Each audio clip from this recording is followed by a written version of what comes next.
if we were talking a minute ago about tracing this causal chain backwards forever. What created the universe? Well, God. Well, what created God? Some other God. And eventually you have to supposedly get to something that always existed.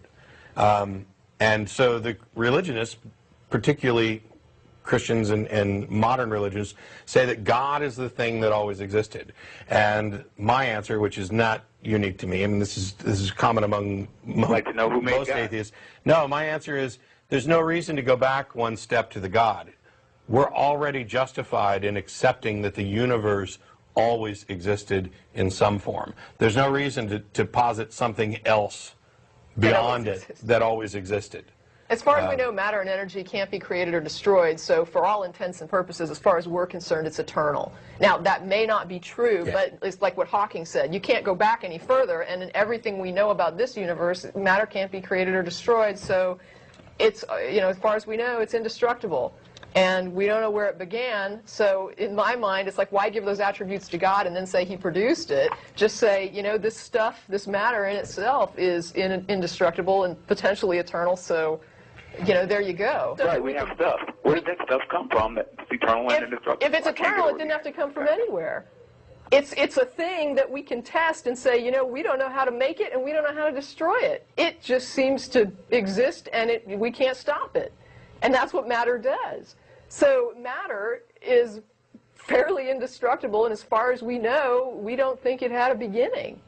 I mean, there's no reason to posit that it began Well, I'm from a little something confused. else. What is the Big Bang Theory? Because from what I understand, the Big Bang Theory was when everything started to become. That's No, not to become. Molecules and so forth and so on. No. Big Bang. That's what you're misunderstanding the theory. Am I really okay? Yeah. Basically, the Big Bang traces it back to the point where everything that exists, everything in our universe, was compacted into one tiny singularity. Right. Right. Now, I don't want to make the claim that the singularity was some real tangible thing there. But what we're talking about with the Big Bang is the expansion of everything from the singularity outwards, and it proceeds out at a rate that is measurable. And the force of the explosion can be measured in the cosmic background radiation. I mean, all of this stuff is scientifically confirmable.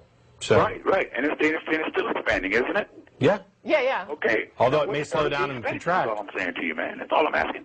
What's that? What started that expansion? All I'm asking. Nobody knows. Yeah, Hawking says it's untraceable at this point.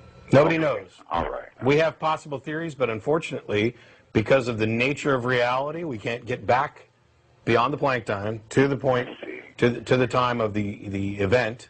We can't cross the event horizon. Right. But there are some good theories and there are ideas. And the bigger thing is that as long as, even if we never had a good theory, even if everything we found just failed and never gave us an answer, that doesn't mean that God did it ever becomes viable, because that is a hypothesis on its own that requires evidentiary support. Right.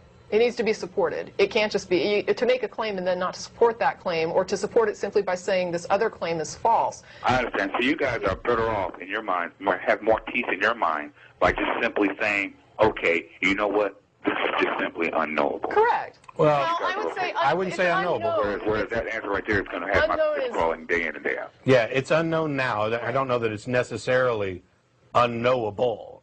It may be that we come up with an answer. The thing, and I don't know if this will help or make it more difficult, but one thing is to consider the answer. How does saying God created the universe fundamentally any different from saying magical, transcendent, universe-building pixies created the universe? Really, not a whole lot different.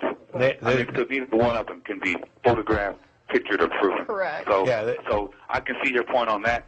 But I've got to have people. I guess people in general, because if you look at the atheists, or if you look at the Christians, or should I say people who believe in God, you guys are a minority. Oh yeah, we sure. Okay, cool. So you do know that. Yeah. So I think what it is most human-natured people, we have to have some type of answer. We're just not going to go with this is unknowable. I won't take up too much of your time, man. I'm going to.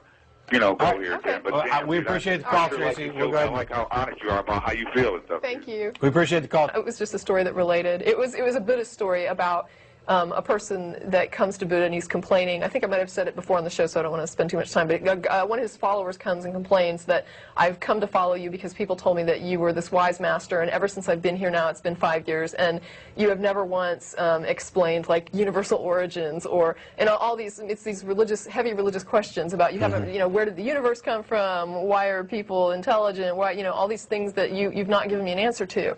And Buddha says to him, if you were shot with an arrow, would you let me remove the arrow, or would you tell me I can't take the arrow out until I find out who shot you?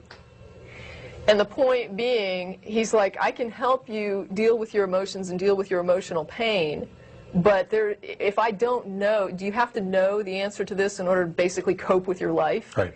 And so Buddha's answer was, these questions don't really matter in the grand scheme of living your life and doing what you need to do and getting by and having emotional control, being fulfilled, being happy does not require that you know who shot you. Certain questions don't require an answer for you to have a happy life, and one of them is, where did the universe come from? Yeah. Towards the end, he made this comment that we recognize that we're a minority, and he's like, well, we're human beings, man. We want to answer this question, and we're going to believe in something like this.